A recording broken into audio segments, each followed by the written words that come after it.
तो नमस्कार, आपका स्वागत है आपके अपने YouTube channel target entrance exam यानी TET पर। दोस्तों आज हो गई यहाँ पर 1 मार्च। इसके साथ यहाँ पर कुछ लेटेस्ट अपडेट लेकर हम आपके लिए आए हैं जो कि आपकी प्रॉब्लम्स लगातार आ रही हैं।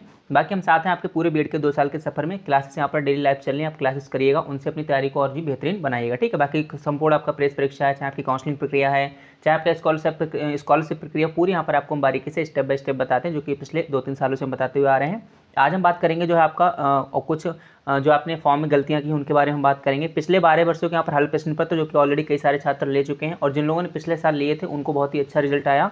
तो आप प्रीवियस पेपर्स लगाना स्टार्ट कर दीजिए। हमारी तरफ से आपको मात्र जो 69 रुपीज़ में दिए जा रहे हैं, जो कि आपका सबसे कम रुपये। 69 रुपये में आपको कोई भी बुक नहीं आ रही आज की डेट में, तो इनको आप ले सकते हैं। चाहे साइंस वर्क के आप हो तो साइंस वर्क वाले लिंक पर क्लिक कर लेना, डिस्क्रिप्शन बॉक्स में आपको लिंक दे दी गई है। और अगर आप कला वर्ग के तो आप कला वर्ग के लिंक पर क्लिक करके इसको ले लीजिएगा। ठीक है, इसमें 12 वर्षों का हल प्रश्न पत्र, साथ ही साथ आपको 5 मॉडल पेपर भी फ्री में दिए जा रहे हैं, और ये पूरे 17 पेपर्स हो जाएंगे। इन सभी पेपर्स में आपको एक एक क्वेश्चन का डिटेल सॉल्यूशन मिलेगा। ठीक, ऐसा नहीं सिर्फ आंसर शीट, पूरा आपको डिटेल सॉल्यूशन मिलेगा एक एक क्वेश्चन का। तो इनको आप लीजिए और आज से ही आप लगाना स्टार्ट कर दीजिए। सबसे पहले हम लास्ट डेट की बात करें आपके यूपी फॉर्म की, तो लास्ट डेट है आपका 3 मार्च। ठीक है, अब आपके दिमाग में होगा कि नहीं 10 मार्च है, तो भाई 10 मार्च है, लेकिन 10 मार्च को क्या होगा कि आपको जो है एक्स्ट्रा फीस देनी पड़ेगी। 3 तारीख के बाद आपको एक्स्ट्रा फीस देनी पड़ेगी। 1400 रुपये ऑलरेडी फीस है आपकी, इतनी ज़्यादा बढ़ी हुई है। 600 रुपये आप उसमें और ऐड कर देंगे तो फिर आपको 2000 रुपये देने पड़ेंगे। तो आप किसी भी हालत में जो है 600 रुपये आपको एक्स्ट्रा नहीं देने हैं, लेकिन आपकी कुछ मजबूरियां हैं तो उनकी हम बात करेंगे भी। ठीक है, तो 3 मार्च तक आपको हर हाल में फॉर्म जो है फिल कर लेना है। मात्र 2 दिन बचे हुए हैं आपके पास, आज 1 मार्च हो चुके हैं। तो हम आपको ट्रिक बताएं कि अगर आपके पास कुछ चीज़ नहीं है तब भी आप अपने फॉर्म को फिलअप कर सकते हैं। तो यहाँ पर 3 मार्च लास्ट डेट है भैया, अपने फॉर्म को हर हाल में भर लेना। 4 तारीख का वेट मत करना। फीस आपकी एक्स्ट्रा लग जाएगी, कितने रुपए लगेगी? 600 रुपये एक्स्ट्रा लग जाएगी, फिर आपकी फीस हो जाएगी 2000 रुपये। और यहाँ पर आपका जो SC ST कैटेगरी छात्र उनके लिए हो जाएगी 1000 रुपये, और जो अदर स्टेट के उनके लिए हो जाएगी 2000 रुपये। तो इस बात को समझें, 600 रुपये काफ़ी होते हैं, आप उनको वेस्ट ना करें बिल्कुल भी। अब हम बात करें यहाँ पर जो मेन प्रॉब्लम आ रही आय और जाति में। कई सारे छात्रों ने आय जाति क्या किया, जो इसकी क्राइटेरिया बताई गई थी, जो नियम था उसका उल्लंघन करते हुए उन्होंने पुरानी अपनी आय जाति लगा दी है। नॉर्मली क्या होना चाहिए था, जो OBC कैटेगरी के छात्र हैं, जनरल को तो लगानी ही नहीं होती है जाति, OBC और ST कैटेगरी के छात्र हैं कैटेगरी के, उनको जो जाति लगानी थी 1 अप्रैल 2020 या उसके बाद की लगानी थी। और जो इनकम सर्टिफिकेट यानी आय प्रमाण पत्र है, जो कि बेसिकली आपके पेरेंट्स का होता है, तो जो आय प्रमाण पत्र है आपको 1 जुलाई 2022 या उसके बाद का लगाना था।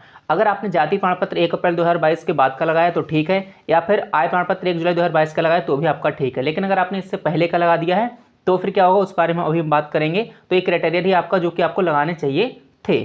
ठीक है, आगे हम बढ़ते हैं, आपके हम फॉर्म की बात करेंगे। तो यहाँ पर देखिए आपको जो है मेन चीज़ आ रही आय और जाति में। आय जाति आपका क्राइटेरिया हमने बता दिया, लेकिन अगर आपने देखिए पुराने लगा दिए हैं तो आपको उससे कोई भी दिक्कत नहीं आएगी, आपका फॉर्म रिजेक्ट नहीं होता है। आप देख सकते हैं हमने पिछली वर्ष भी इसको पूरा बताया था डिटेल में। आप अगर प्लेलिस्ट देखेंगे आपको प्लेलिस्ट मिलेगी यूपी बीएड इन्फॉर्मेशन 2023। 2 प्लेलिस्ट हैं, एक तो यूपी बीएड इन्फॉर्मेशन 2023 वाली है, दूसरी प्लेलिस्ट है यूपी बीएड इन्फॉर्मेशन 2022 वाली।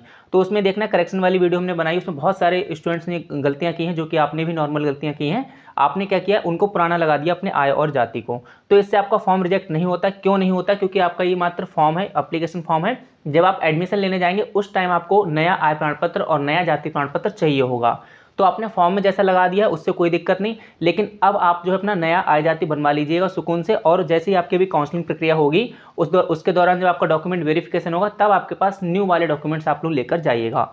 अब हम बात करेंगे, कुछ लोग होंगे जो अभी और भी छात्र होंगे जो लोग इस संशय में होंगे कि हमारा आय और जाति नहीं बना है, और डेट्स बची है सिर्फ 2 दिन आपके पास बचे, 3 तारीख इसकी लास्ट डेट है। तो आप बेझिझक हम पर विश्वास करके, जो आपके पास पुराना आय जाति है, जो आपका आय प्रमाण पत्र और जाति पुराना है, आप उसको लगा दीजिएगा। आपका फॉर्म रिजेक्ट नहीं होगा 100%। ये हम पिछले अपने 2-3 वर्षों के अनुभव से बोल रहे हैं, आपको कोई दिक्कत नहीं आएगी। इसके अलावा आप फिर भी आप जो अगर चाहें तो आप हेल्पलाइन नंबर्स पर भी बात कर सकते हैं। हेल्पलाइन नंबर्स आपकी जो है हेल्पलाइन नंबर्स हमने इसमें नहीं है, अदर वीडियो मैंने बताया है। ठीक है, आप उसको हेल्पलाइन नंबर्स जो दिए गए हैं उन पर आप कॉल करके उनसे भी आप कंफर्म कर सकते हैं, कोई दिक्कत नहीं, आराम से वो लोग कॉल भी आपकी उठा लेते हैं। तो ये बात रही आय जाति प्रमाण पत्र की, आप पुराने लगा सकते हैं। ठीक है, हालांकि नए लगाने चाहिए, लेकिन फिर से बोल रहा हूँ 2 दिन का टाइम आपके पास बचा है, इतने टाइम में नहीं बनवा सकते हैं तो पुराने लगा दो, कोई दिक्कत नहीं आएगी, एक्स्ट्रा फीस आपको नहीं देनी है बिल्कुल भी। ठीक है, अब हम बात करेंगे यहाँ पर एक और जो मेन प्रॉब्लम आ रही, बाकी कई सारी प्रॉब्लम्स के लिए हमने पहले ही वीडियो में बात कर ली थी। एक और यहाँ पर मेन प्रॉब्लम आ रही कि जो डिटेल्स है यूजी और पीजी वाले। ठीक है, तो कई लोगों ने क्या किया, आपकी जो पोस्ट ग्रेजुएशन की डिटेल्स थी वो उन्होंने अपने यूजी वाले सेक्शन में फिल कर दी है। ठीक है, या फिर इसका अपोजिट कर दिया है, तो इससे आपका फॉर्म रिजेक्ट नहीं होगा। पिछली वर्ष भी कई सारे स्टूडेंट ने ऐसा किया था, जो उनका ग्रेजुएशन वाली डिटेल्स थी, सेक्शन था, मान लीजिए ये वाला है, इसमें उन्होंने अपनी पोस्ट ग्रेजुएशन की डिटेल्स फिल कर दी थी। तो इससे आपका फॉर्म रिजेक्ट नहीं होता है। ठीक है, देखिए फॉर्म रिजेक्ट होना बहुत एक रेयर केस, यानी कि बहुत ही कुछ ज़्यादा बड़ी मिस्टेक है तभी आपका फॉर्म रिजेक्ट होता है। नॉर्मली आपका फॉर्म रिजेक्ट नहीं होता, आपको पेपर भी देने दिया जाता है, लेकिन जब आप डॉक्यूमेंट वेरिफिकेशन कराने जाते हैं उस टाइम पर अगर आपके पास जो सही डिटेल्स नहीं होती है तो फिर वहाँ पर आपका एडमिशन रोक दिया जाता है।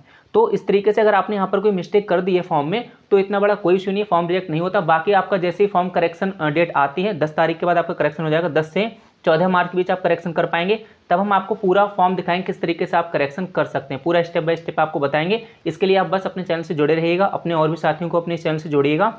तो यहाँ पर यूजी पीजी कोई दिक्कत नहीं, आपको आ जाती है, आप लगा सकते हैं। बाकी बहुत सारी बातें हम पहले ही वीडियो में कर चुके हैं, तो बार बार मैं सारी बातें करके आपका जो टाइम बर्बाद नहीं करना चाहते, क्योंकि टाइम आपका सबसे इंपॉर्टेंट है। और आप लोग प्रीवियस ईयर पेपर्स लेकर आज से ही लगाना स्टार्ट कर दीजिए, बिल्कुल हम पर विश्वास करिए, आपको इससे बहुत ही फायदा मिलेगा प्रीवियस ईयर पेपर्स लगाने से। ठीक है, बाकी जो भी अगर इसके अलावा और भी कोई डाउट है तो आप कमेंट बॉक्स में कमेंट कर सकते हैं, हम आपको वहाँ पर रिप्लाई देंगे। और आप लोग अपना सपोर्ट बना रखिएगा। इसी के साथ आप सभी साथियों का बहुत बहुत धन्यवाद। जय हिंद, जय भारत।